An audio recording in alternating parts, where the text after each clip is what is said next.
यहाँ पर 18वां काव्य हमारा चलना है।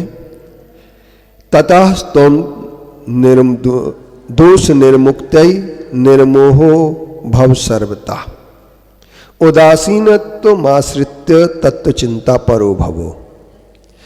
यहाँ पर कहते हैं तथा माने उससे, जब अपन कसायों से रहित हो जाते हैं तो दोषों से निर्मुक्त हो जाते हैं। और निर्मुक्ति के लिए निर्मोहो भव सर्वथा, सबसे निर्मुक्त हो करके निर्मोही जो हो जाता है वह उदासीनत्व आश्रित, उदासीनता का आश्रय लेकर के तत्व चिंता परो भव, उस तत्व चिंता करने का वह उपक्रम शुरू हो जाता है। तत्व चिंता कहाँ से शुरू होती है? बहुत सारे लोग कहते हैं तत्व का चिंतन करना चाहिए और तत्व के चिंतन की बात बार बार कहते हैं और तत्व चिंतन में लगे रहते हैं, लेकिन वो इस बात के लिए ध्यान नहीं रख पाते हैं कि उदासीनता कितनी उनके आश्रय में आई है। उदासीनता का उन्होंने आश्रय किस रूप में लिया है? जब तक हम उदासीनता का आश्रय नहीं लेंगे, जब तक हमारे अंदर उदासीनता नहीं आएगी, तब तक तत्व चिंतन का कोई भी किसी भी प्रकार से हमारे लिए उसका रस आने वाला नहीं है। तत्व चिंतन जीव अजीव आश्रय वंद संबर निर्जरा मोक्ष देव शास्त्र गुरु, ये जो तत्व है इन तत्वों का चिंतन, इनके स्वरूप का चिंतन जब हम करते हैं और इनके स्वरूप पर विचार करते हैं तो वो तत्व का चिंतन करते समय हमारे अंदर राग द्वेष मोह की प्रवृत्ति उदासीनता में बदल जाना चाहिए। ये तत्व चिंतन का सार है, फल है। और यदि ऐसा नहीं होता है तो आप ये बात तय कर लेना कि आपका तत्व चिंतन अभी अधूरा है और आप पूरा नहीं कर पा रहे। हेयोपादे तत्वस्य हेयता, हे और उपादे तत्व की स्थिति का ज्ञान करने के लिए हेता हे से, जो हे है उससे निरावलंबा अन्यथा स्वस्मिन उपेय सावलंबना, जो हे है उसका अवलंबन समाप्त कर देना और जो उपादेय है उसका अवलंबन लेना। दो प्रकार के तत्व। हे का अर्थ होता है त्यागने योग्य, उपादेय का मतलब होता है ग्रहण करने योग्य। दो प्रकार के हमारे सामने संसार में पदार्थ हैं, तो बहिरात्मता हे जानी तजी अंतर आत्म हुजे और परमात्म को ध्याय निरंतर जो नित आनंद पूजे। उन्होंने हे और उपादेय की दो बातें कह दी हैं 6 ढाला की तीसरी ढाल में, कि हमारा जो बहिरात्मा पना है वो हे है। बहिरात्मा पने का मतलब क्या होता है? बाहर अपने अस्तित्व को मानना, बाहर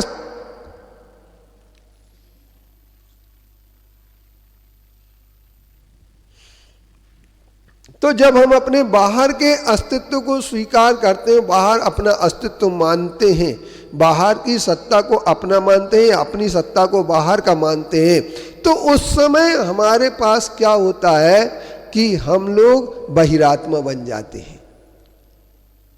और अंतरात्मा वो कहलाता है जो अपनी सत्ता और अपनी संपूर्णता भीतर ही स्वीकार करता है कि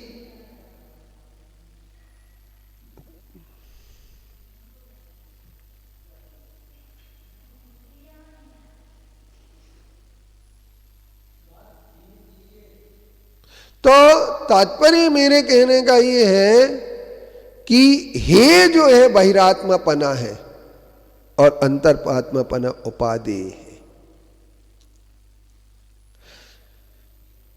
और परमात्मा ध्येय है, ध्यान करने योग्य है। तो 3 चीजें हमारे सामने कह दी। आत्मा के 3 रूप होते हैं, बहिरात्मा, अंतरात्मा और परमात्मा। बहिरात्म, अंतरात्म, परमात्म जीवित धा है, देह जीव को एक गिने बहिरात्म तत्व मुदा है। उत्तम मध्यम जघन त्रिविध के अंतर आत्म ज्ञानी दुविध संगमन सुध उपयोगी मुनि उत्तम निज ध्यानी। मध्यम अंतर आत्म है जे देश वृत्ति अनगारी, जघन कहे अविरति समदृष्टि तीनों स्योमक चारी। ये जो हमारे लिए बताया गया है, इस पर हमें थोड़ा विचार करना पड़ेगा कि कौन बहिरात्मा है, कौन अंतरात्मा है, कौन क्या है। तो बहिरात्मता ही वो निरावलंबन, उसका अवलंबन नहीं लिया जाएगा, उसका अवलंबन छोड़ना पड़ेगा। और जो उपादेय है उसको स्वावलंबन बनाना पड़ेगा। उपेय स्वस्मिन उपेय, अपने अंदर ही उपेय में स्वावलंबन अवलंबन लेने वाला। तदा अपि अति तृष्णावान हंत मा भूस्त्वात्मनि यावत् तृष्णा प्रभूतिस्ते तावन मोक्षम न यास्यसि। जब तक तृष्णा उत्पन्न होती रहेगी तब तक मोक्ष की प्राप्ति होने वाली नहीं है। एक बात कह दी, अति तात हे हंत, हे प्राणी, कहते हैं जब तक अपनी आत्मा में तृष्णा अति तृष्णा भाव उत्पन्न होता रहेगा और ये तृष्णा की उत्पत्ति होती रहेगी जब तक, तब तक मोक्ष की प्राप्ति होने वाली नहीं है। इसलिए मोक्ष की प्राप्ति अगर तुम करना चाहते हो तो तृष्णा भाव को सबसे पहले समाप्त करना हो। तृष्णा किस बात की है? तृष्णा भाव उच्छेद, घटती जान घटाइए, परिग्रह 24 वेद त्याग करे मुनिराज जी, तृष्णा भाव उच्छेद, घटती जान घटाइए। एक क्या कहना चाह रहे हैं यहां पर? यहां पर यह कहना चाह रहे हैं कि 24 प्रकार के परिग्रह, उनमें अपनी तृष्णा होती, बाह्य पदार्थों में अपनी तृष्णा होती है। और बाह्य पदार्थ में तृष्णा का मतलब क्या होता है? बाह्य पदार्थों में जब भी अपन तृष्णा रखेंगे, बाह्य पदार्थों में जब भी अपन तृष्णा रखेंगे तो उस समय आप बहिरात्मा हो जाएंगे। और अगर आपको बहिरात्मा पने से बचना है, क्योंकि बहिरात्मा पना है, अंतरात्मा पना उपाधि हे माने त्यागने योग, उपाधि माने ग्रहण करने योग, आदि माने ग्रहण करना, उप माने समीप में आदि, और हे शब्द त्यागने योग्य से बनता है। ये हमें हे दृष्टि से देखते हैं, ऐसा बोलते हैं ना कभी कभी, तिरस्कृत, तो तिरस्कृत नहीं, इसको छोड़ना है। तो यहां पर वो कह देते हैं कि मोक्षे अपि यस्य न आकांक्षा, जिसकी मोक्ष में भी आकांक्षा नहीं है, सा मोक्षम अधिगच्छति, वही मोक्ष को जाता है, मोक्ष को प्राप्त करता है। इति उक्तत्वाद हितान्वेषी, जो इस प्रकार से कह के, इति उक्तत्वात्, इस प्रकार से कहने पर भी, हितान्वेषी होने से हित का अन्वेषी है, हित का खोज करने वाला है, हितान्वेषण करता है, वह आकांक्षा न क्वापि योजित, उसके लिए आकांक्षा किसी प्रकार से भी सता नहीं सकती है। तो यहां पर एक बात कह दी गई है, पहले 18वीं का में ये कहा गया है कि जो मोह से मुक्त होता है वही तत्व की चिंतन करता है, जो उदासीन भाव को प्राप्त कर लेता है, किसी भी में न दुश्मन में द्वेष न मित्र में राग, जो राग द्वेष से ऊपर उठ गया वही जीव ही तत्व चिंतन की सार्थकता को प्राप्त करता है। और यदि राग द्वेष से ऊपर नहीं उठा तो वह तत्व चिंतन की सार्थकता को प्राप्त नहीं कर सकता है। इसलिए वो कहते हैं कि हे उपाधि, दो तत्व होते हैं, इनको जान करके और क्या करें, हे से निरावलंबन हो जाए, अत्यंत निरावलंबन बन जाए और स्वावलंबन बन जाए तो अपने उपादेय तत्व से। इसके बाद वो कहते हैं जो अति तृष्णावान होता है वह आत्मा में क्या करता है, एक आत्मा में कभी भी अपने अंदर भूस्त्वा आत्मनि, तू आत्मनि, अपने अंदर मां भूस्तो आत्मनि, अपनी आत्मा में अति तृष्णावान कभी भी नहीं होना चाहिए। मां माने नहीं, अति तृष्णावान भूस, हे हंत कभी तृष्णावान न बनो, हे प्राणी, हे जीव कभी तृष्णावान मत बनो। और जब तक तृष्णा रहती है तब तक मोक्ष की प्राप्ति नहीं हो सकती है। और अगले इसी को पुष्ट करने के लिए मोक्ष में भी यदि आकांक्षा रहती है तो मोक्ष की प्राप्ति नहीं होती। और हमारे यहाँ मंदिरों में, धार्मिक कार्यों में पंडा प्रतिष्ठा जो भी आते हैं वो सिर्फ हमें क्या आकांक्षा से लगाते हैं, ये करोगे तो ये प्राप्त होगा, ऐसा आप करिए। तो आकांक्षा सापेक्ष जो भक्ति है वो भक्ति नहीं कहलाती है, निरपेक्ष वस्तु, निष्प्रिय भक्ति होना चाहिए। लेकिन सब क्या हो रहा है, क्या हो रहा है, किसकी आकांक्षा? तो नहीं तुम्हें मोक्ष की प्राप्ति होगी, स्वर्ग के इंद्र बनोगे और तुम्हारे लिए क्या मिलेगा, इस भाव में कर जाओगे तो उस भाव में पाओगे। और 2-3 भजन भी गा देते हैं कि लो। लेकिन अपन इस बात पर विचार करें कि धर्म वो नहीं है जो तृष्णा दिखा करके धर्म करे, क्योंकि भोगाकांक्षा निदानम, भोग की आकांक्षा करना निदान कहलाता है। क्या कहलाता है?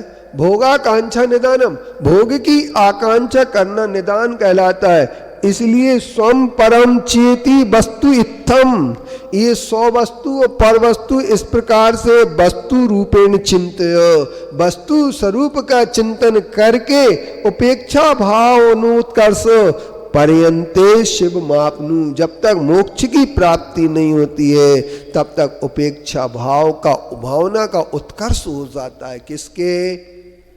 जो क्या करता है, सौ और पर, अपना और पराया। तो ये वस्तु इत्थम, 2 प्रकार की वस्तु है, सौ वस्तु और पर वस्तु संसार में। और उस वस्तु का चिंतन करके, उस वस्तु स्वरूप का चिंतन करके जो उपेक्षा भावना होती, उपेक्षा भावना माने वैराग्य की भावना, संसार शरीर भोगों के प्रति वैराग्य आ जाता है। तो जो वैराग्य की भावना होती है वो वैराग्य की भावना ही उत्कर्ष जब तक होती रहती है, पर्यंते से मापनुई, जब तक हमारे लिए मोक्ष की प्राप्ति ना हो तब तक हमारे लिए कौन सी भावना पैदा होती है? उपेक्षा की भावना होती है। जहां उपेक्षा की भावना आ जाती है वहीं पर हमारा ज्ञान सार्थक हो जाता है। कौन सा है? जैन राग विरज्य जो जैन से सुरज्जदी, जैन मेति पभावे जो तम नानम जिन शासनम, जिनेन्द्र भगवान के मत में वही ज्ञान है जिससे वैराग्य पैदा हो जाए, वही ज्ञान है जिसमें साधर्मी के प्रति मैत्री भाव पैदा हो जाए, वही ज्ञान है जिस ज्ञान से क्या हो जाए? तो वो कहते हैं जैन राग विरज्य जो जैन से सुरज्जति, जिससे मोक्ष से जुड़ जाए। जैन में इतनी प्रभाव है, जो वैर भाव पैदा नहीं होना चाहिए, किसी के प्रति बदले की भावना पैदा नहीं होना चाहिए, किसी के लिए हमें नीचे दिखाने की भावना पैदा नहीं होना चाहिए, किसी को दुश्मन और किसी को मित्र समझ करके हमारी उदासीनता का अंत नहीं होना चाहिए। वही ज्ञान कहलाता है। इसलिए ज्ञान के लिए तो उन्होंने क्या? उपेक्षा भाव उत्कर्ष, उपेक्षा की भावना का जहाँ उत्कर्ष हो जाता है, जो ऊंचे चली जाती है, और जब तक ऊंची चली जाती है जब तक कि मोक्ष की प्राप्ति नहीं होती। तो मोक्ष की प्राप्ति हमारे लिए एक बहुत बड़ा लक्ष्य है। सापिचे स्वात्मनिष्ठत्वात् सुलभा यदि चिंतेत आत्माधीने फले तात यत्नम किम न करिष्यसि। सह अपि, वह भी, वह स्वात्मनिष्ठत्वात्, अपनी आत्मा में निष्ठित होने पर ही, होने से सुलभ इति चिंतित, यदि चिंतित सुलभ हो जाता है, यदि इस प्रकार से चिंतन करते हैं तो वो कहते हैं आत्माधीने फले तात, हे तात, आत्मा के अधीन होने पर ही फल की प्राप्ति होती है। तो यत्नम किम न करिष्यसि, इसका प्रयत्न क्यों नहीं करते हो? उन्होंने बड़े क्रम से बात कह दी और वैराग्य की बात कह दी, और ये हमें ऐसा लग रहा है अभी तक हमने जितने उसको समझने का प्रयास किया स्वरूप संबोधन में, कि प्रत्येक आत्मा जो है वो आत्मा कैसी है? ज्ञान से भिन्न, अभिन्न और कर्मों से मुक्त होती है, जो कर्मों से मुक्त है और ज्ञान आदि संवेदना से अमुक्त है, ऐसे परमात्मा को नमस्कार करके, ज्ञान की मूर्ति परमात्मा को नमस्कार के कि ये ग्रंथ प्रारंभ किया गया था। और इस ग्रंथ में बताया था कि आत्मा चेतन आत्मा के आत्मा, चेतन आत्मा के आत्मा ज्ञान से भिन्न है, आत्मा ज्ञान से अभिन्न है, आत्मा एक रूप है, आत्मा अनेक रूप है, आत्मा मूर्त है, आत्मा अमूर्त है, आत्मा कैसी है?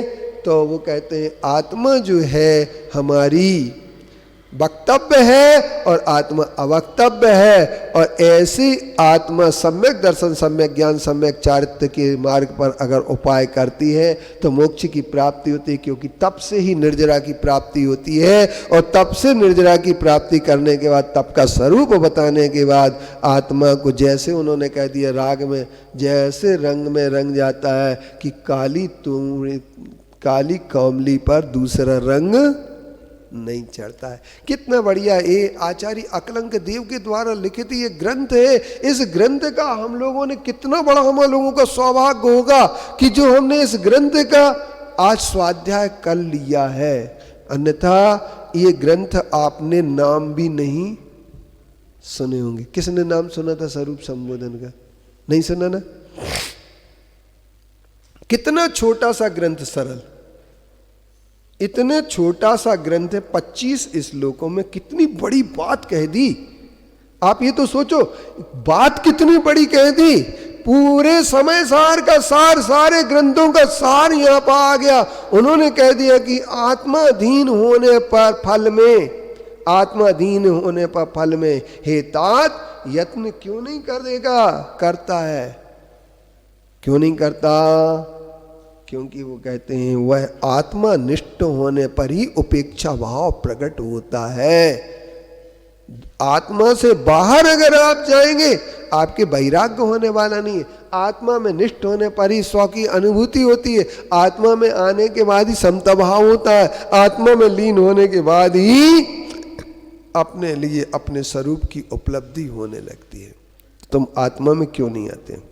स्वम परम विद्धि तत्रापि व्यमोहम छिंद किंत व्यवम अनाकुल स्वसंवेद्ये स्वरूपे तिष्ठ केवले। वो कहते हैं आत्मा सौ पर को जानने के बाद ही, तत्रापि उनमें भी, व्यामोहम चिंतु किंत विवम इमम, किंतु इमम, ये व्यामोह नष्ट हो जाए। ये सौ है, ये पर है। ये अपन ने जान लिया कि ये सौ है, ये पर है। अब मोह किसका कर रहे हैं? पर में कर रहे हैं ना, कि सौ में कर रहे हैं? पर में। जितना भी मोह होता पर से ही मोह होता। किंतु इमम, किंतु इमम दिया है, नहीं है समझे? ये समझ, अनाकुला स्वसंवेद्ये, अनाकुल होकर के जो सौ संवेदन में, सौ का संवेदन करके जो सौ संवेदना में लीन हो जाते हैं, स्वरूपे तिष्ठ केवले, केवल स्वरूप में लीन हो, केवल स्वरूप में ही स्थिर होना चाहिए। जो अनाकुल सौ संवेदन रूप है, उस सौ संवेदन स्वरूप में ही लीन होना चाहिए। अब अनाकुल क्या है? तो देखो तीसरी ढाल में इतनी कितनी अच्छी बात कही। आत्म को कहते हैं सुख सो सुख, आकुलता बिन कहिए, आकुलता से माही न ताते, शिवमग लाग्यो चाहिए। ये बहुत गंभीर बात है। और इस गंभीर बात के लिए जब आप समझ लेंगे, जब आप स्वरूप में, सौ संवेदन स्वरूप में जब स्थिर होने के लिए होते हैं, तो अनाकुलता प्राप्त होती है। और वो अनाकुलता से ही हमें क्या होता है? अपने स्वरूप में तिष्ठित होने की प्रेरणा मिलती है। इसलिए अपने स्वरूप में सौ और पर को जान करके सौ में लीन हो जाओ, पर से दूर हो जाओ। इससे ही मोह नष्ट होगा। ये मोह के नाश होना है अगर, तो इसी तरीके से होगा, अन्यथा मोह का नाश होने वाला नहीं है। मैं तो एक बात कहूंगा, ये स्वरूप संबोधन जितनी बार भी आप पढ़ेंगे उतने बार आपको नया नया अर्थ मिलेगा। मैंने एक प्रयास किया है और इस प्रयास में इस ग्रंथ का अनुवाद करते हुए लिखा है। और ये ग्रंथ छप करके आने वाला है कुछ ही दिनों में। तो इसके लिए क्या कहते हैं, इसका राग द्वेष मद क्षोभ दोष को जिसने मन से हटा दिया, छोड़ी मोह और ममता को तत्व ज्ञान में रमा लिया। जगतन भोगों से विरक्त हो उदासीन पथ अपनाया, आत्म तत्व चिंतन में तत्पर होकर निज शिव सुख पाया। उपादे अरुहे तत्व की जिसने स्थिति सच जानी, हे तत्व में हो विरक्त का बनता प्राणी नित्य ज्ञानी। निज अवलंबन ग्रहण करो सब, यही कहे रे जिन वाणी। मुक्ति का पथ और नहीं है, कहाँ भटकते हो प्राणी, कहाँ भटकते हो प्राणी। हे आत्म तुम धीर धरो कुछ, तृष्णा को तज दो चेतन। अति तृष्णा से मुक्ति नहीं रे, काहे को भटके चेतन। जब तक तृष्णा भाव न मिटता, तब तक मोक्ष नहीं होता। विषय भोग व आत्म तृषा से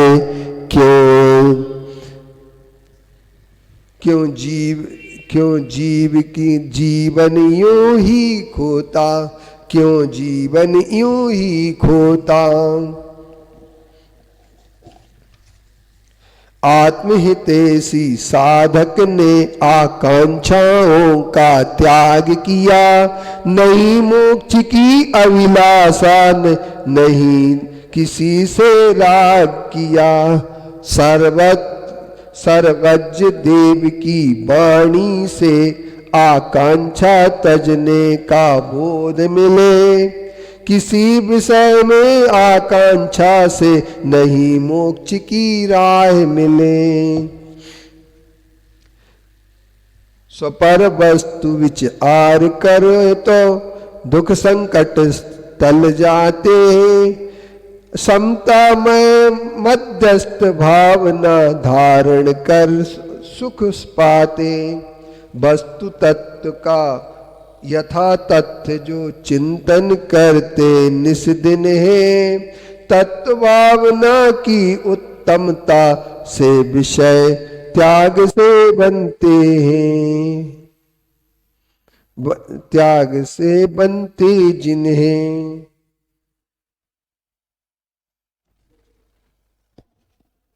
एक और 24वां। आत्मनिष्ठ हो वह इच्छा यदि सुलभ आत्मा में होती। आत्माधीन पुरुषार्थ फल भी नहीं, भावना क्या होगी। निज कल्याण भाव से चेतन सदा यत्न सच्चा करता।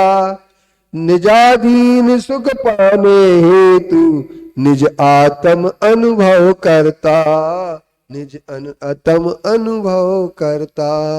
बोले पंच परमेष्टि भगवान की जय। आचार्य कुंद कुंद गुरुदेव की जय। आचार्य गुरुवंशी विद्यासागर मुनि महाराज की जय। मुनि श्री कुंतु सागर महाराज की जय। जवानी के ज्ञान ते